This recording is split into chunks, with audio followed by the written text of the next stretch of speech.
Kahapon ang pumutok ang balita tungkol sa mga maanumalyang proyekto di umano ng isang ahensya ng gobyerno ay madalas na nating marinig ang mga terminong ghost, substandard at unfinished projects. Ano nga bang ibig sabihin ng mga proyektong ito at ano-ano ang pagkakaiba nila sa isa't isa? Yan po ang tanong na sasagutin ng ating bisitang legal expert ngayong umaga, si Attorney Jennifer Arlene Reyes is back! Welcome back po! At bati ka muna, Attorney. Magandang umaga. Magandang umaga, Miss P.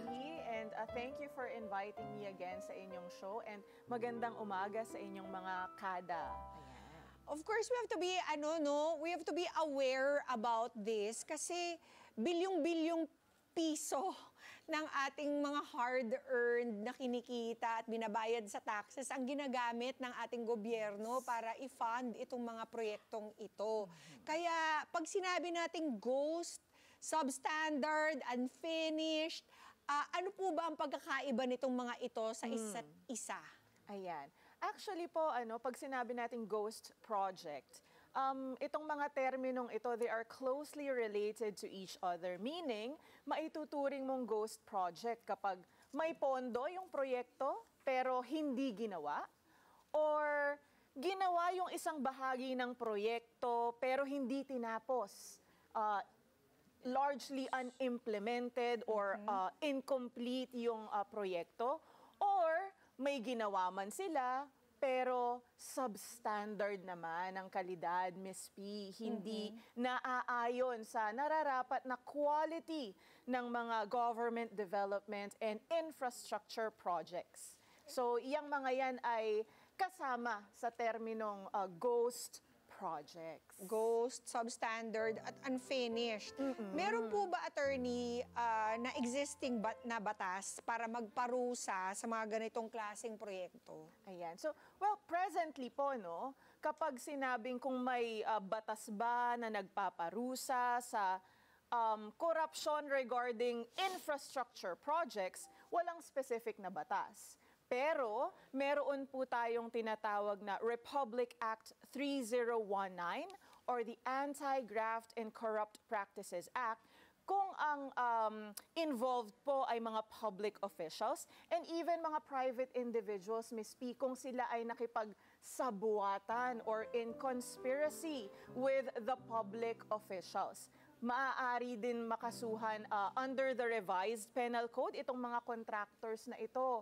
Ito po ay tinatawag ding estafa under Article 315 of our revised penal code dahil po sa ating batas, kapag ang isang tao, specifically, for example, a contractor, he or she falsely pretends na mag-possess ng business qualifications or credit or even agency, or ina-alter niya ang kalidad or ang quantity ng mga kailangan niyang i-deliver because of a contract, pasok po yan sa estafa, Ms. Pia. Okay, so it doesn't necessarily have to involve an infrastructure or pagpapatayo ng building. Kahit yung mga substandard or hindi gumagana na mga equipment, for instance, yung parang procurement ng mga equipment na hindi angkop or hindi gumagana or substandard can still fall under those laws that you mentioned. Yes, magandang tanong yan, Ms. P. Kasi po ang mga government development projects, hindi lamang yan limitado sa mga infrastruktura.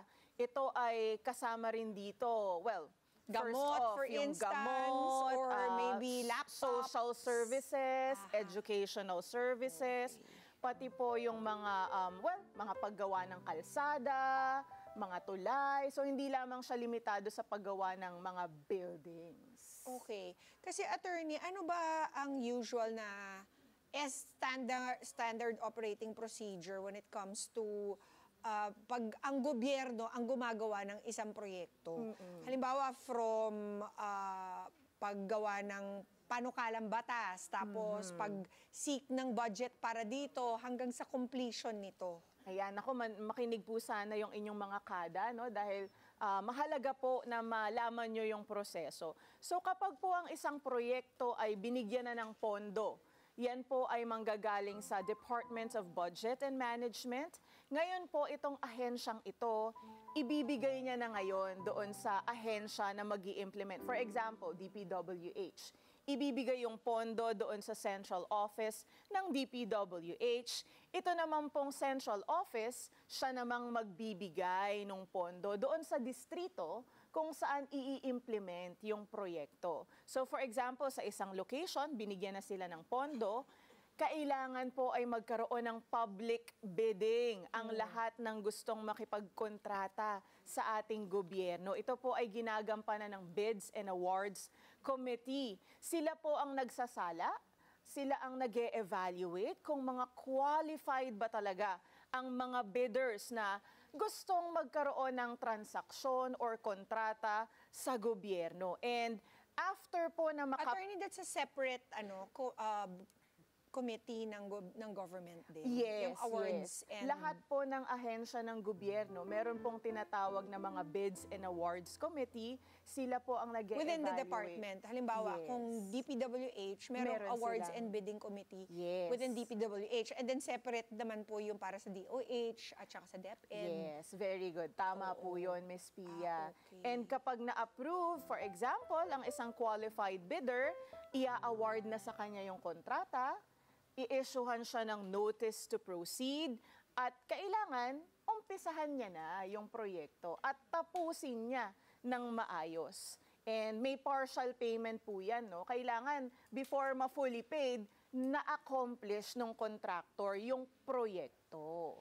So, paano po nakakalampas yung mga, kunwari ay fully completed na, pero wala naman palang kahit isang poste na naitirek dun sa isang proyekto. Yes, yun po ang nakakalungkot dyan, no, na corruption talaga yung Sino pang in kailangan charge nating of making sure? sisihin. Oo, sino pang in charge of making sure na kung ano man yung plano dun sa proyekto ay successfully na mai-achieve ito or maitayo. Yan. Yung pong implementing agency, gaya ng example ko kanina, no, for example, the DPWH, sila po mismo ang dapat mag-monitor kung kino-comply ng contractor yung kanilang obligasyon sa ilalim ng kontrata. They must make sure na may accomplishment report yan. Bawat phase ng implementation ng proyekto dapat ay merong reports and assessment para masigurado nila na yung pondo ng mga Pilipino napupunta talaga sa tama. Oo nga. Ang nakita nga natin pong example na inilathala ng isa sa mga senador natin na parang hindi pa na-approve or wala pang completion man lang. Di ba meron siyang parang phase completion. Hindi pa man nauumpisahan, nababayaran na yung mga contractor. Yes, at fully paid pa, Ms. Oo. Pia. Yun ang nakakalungkot dito na corruption po talaga ang problema. Isa sa malaking problema, if not the biggest problem in our country. Dahil binabayaran nila, wala pang ang mismong natatayo. Napanood naman natin ito sa mga telebisyon. Pero binayaran 100% full payment despite the fact na Wala namang ni isang itinayo. pako wala kang Oo. makikita doon sa lokasyon. In that particular case, attorney, pwede ba mag-demand ng full refund para dun sa proyektong hindi naman pala nasimulan? Or if in the case of yung mga incomplete or substandard, pwede ba nating i-demand dun sa contractor na tapusin at no extra cost? Nakadepende po yan kung nakalagay sa kontrata. For example, may nasimula naman sila kahit papaano. So, hindi pwede yung full refund. So, ibabawas yon doon sa presyo, kumbaga. So, babayaran ka rin doon sa serbisyo mo, pero maaaring ipabalik sa'yo yung balance noong contract price mo. Pero kung hindi mo talaga ginawa, aside from the fact na ang remedy ng ating gobyerno ay ipabalik sa kanila yung na-award sa kanila na pera, ay kasuhan sila. under our laws. Yung mga minention nyo po. Yes. Na mga provisions in the law. Oo. Tapos, in the first place also, dapat meron din tayong mga guidelines regarding the contractors that we hire, 'di ba? Dun sa bidding and awards. Dapat po walang taong related dun sa kumpanyang maa-award, hindi po ba? Dun sa Tama mga yun. mambabatas or dun sa mga tao sa ahensya. Tama yun, no? Para maiwasan yung pagkakaroon ng financial or pecuniary interest ng ating mga government officials sa anumang transaksyon or kontrata sa gobyerno dahil pinagbabawal po yan ng Ano ating naman pong saligang provision batas. yun? Oo, yung pagbabawal ng pag-a-award sa mga companies na merong mga kamag-anak, yung mga involved na government officials Kagaya or po ahensya. kagaya po sa mga miyembro ng Kongreso, pinagbabawal na sila ay mag-enter into any contract or any transaction with the government kung sila ay mismong may-ari ng kumpanya or kamag-anak nila yung may-ari ng kumpanya, kung ito man ay contractor, bawal na bawal po yun. Kaya lang, in our country, mukha yatang na-violate pa din or nasi-circumvent itong prohibition na So, ito. sino po, attorney, ang pwedeng mag-file ng kaso against, yun, pag napatunayan, parang, it's not too hard to determine if something is an incomplete project. Doon sa mga nakita natin sa mga balita, halatang-halata naman na Yes. walang naging flood control project or talagang very poor yung construction nung flyover, 'di ba? Sino po ang pwede mag-file ng kaso? Ito po ang kagandahan, no?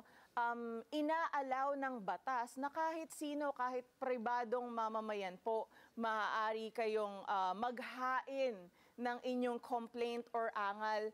For example, sa ombudsman, pinapayagan po na kahit anonymous complaint, kung kayo po ay ayaw nyong ma-disclose ang inyong identity, pwede po kayong maghain ng anonymous complaint before the ombudsman kung sa tingin ninyo ay may mga nangyayaring anomalya involving government development projects or infrastructure projects sa gobyerno. At ang requirement lamang po ay syempre, dapat meron kang matibay na ebidensya. Oo. Para Ano kaya mga- i-accommodate yon. Di ba ebidensya yung, ito po yung site. Yes. Wala pong flood control project. Yes, tama yun, Hindi Miss ba Pia. sapat na yun, attorney? Yes, yung picturean mo yung lugar nyo, Oo. na ito po, dapat may flyover na dito, Oo. 2024 pa dapat, pero hanggang ngayon po, wala pang tulay na... Or kahit yung delay, pwede palang Yes. ikaso yun. Yes, kasi may ano po yan may target date or period kung kailan maa-accomplish ng contractor yung proyekto. At kung hindi po kung halimbawa dun sa karatula nila, ang finish date is lipas na. Pwede nating kasuhan yung local government, yung implementing government agency, pati yung mga contractor nito. Yes, tama po yan, Miss Pia. Kasi bawat delay na nagagawa nila sa pag-accomplish ng bawat proyekto, ang mape-prejudice po or maaapektuhan yung taong bayan. Tama. Right?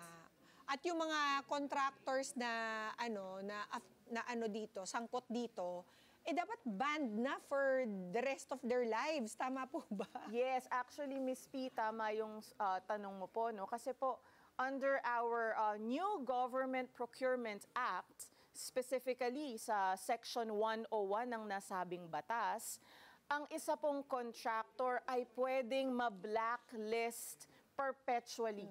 Hindi na siya pwedeng maging bidder sa kahit anumang proyekto ng gobyerno kapag siya ay naka-at least 3 offenses na under the Government Procurement May 3 Act. strike.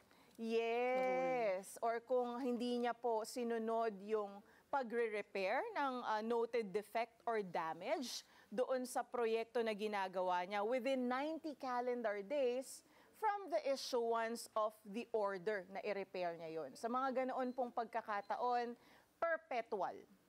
Yon. Okay, puntahan naman natin ang ating mga netizens. Tingnan natin kung ano mga katanungan ang meron sila para kay attorney. Let's play question number 2. Attorney, yung mga kalsada po ba na ayos pa naman po pero pinapagawa na ay may ituturing po ba o consider po ba na ghost o substandard or unfinished project? Naku, marami tayong nakikitang ganyan, nawi-witness na para bang, syempre araw-araw tayo dumadaan doon, wala naman sira yung kalsada, tapos bigla na lang one day, pinagbabakbak, tapos pinagsisira. Yes. Is this, pwede po ba itong makasuhan yung mga local government officials na nagpapagawa ng ganito o kung sino mang may proyekto nun?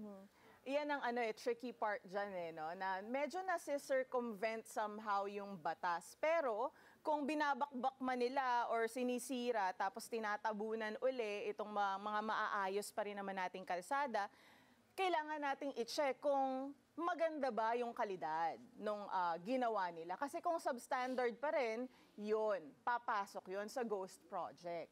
Dapat dekalidad pa rin at maayos yung pagkaka-accomplish nitong proyekto na ito. So yung maayos na sinira, hindi yun offense. Pero kung maayos sinira tapos Sira ginawa pa ng din. pangit, yun ang pwede. Pwedeng pumasok. Oh, naku. Picturean nyo na lang po yung before and after. Yung before ang mas maganda kaysa doon sa after. Yeah. Diba? Maganda yung question number 3. Let's listen to it. Let's play it. Attorney, meron na po bang mga contractor na naparusahan dahil sa ghost project, substandard or unfinished na proyekto? Napakaganda ng tanong ni Kuya. Meron na po bang naparusahan in history? Well, this is a novel issue kasi kung Ngayon matatandaan po natin, ngayon lang na-expose. Na-discover. Ngayon lang na-discover at na-publicize ang di umano'y mga pagnanakaw dito sa flood control projects na to. So, as far as I know, wala pang napaparusahan regarding a flood control anomaly. Pero maganda yon. Ang maganda dito, dapat wag tayong pumayag na this time, walang maparusahan. Kailangan may managot at makulong. Oo. Huwag natin hayaan yung mga sinasabi ng mga tao na ganyan lang naman tayo, mag-iingay, makakalimutan, 'di ba? Mangyayari ulit. Kaya talagang tutukan po natin ang mga kaganapan ngayon dahil this could spell the difference, 'di ba? About how we conduct projects in the future and how we spend taxpayers' money, hindi po ba, attorney? Kaya maraming salamat po sa oras ninyo ngayong umaga. At for our Arcada's other legal concerns, attorney, please remind them kung paano po kayo makontak. Well, you can visit or follow me po sa aking Facebook page, Attorney Jen Reyes, and my new TikTok account, Attorney Jen Reyes din po. Di ba? Akalain mo, it really opened a can of worms.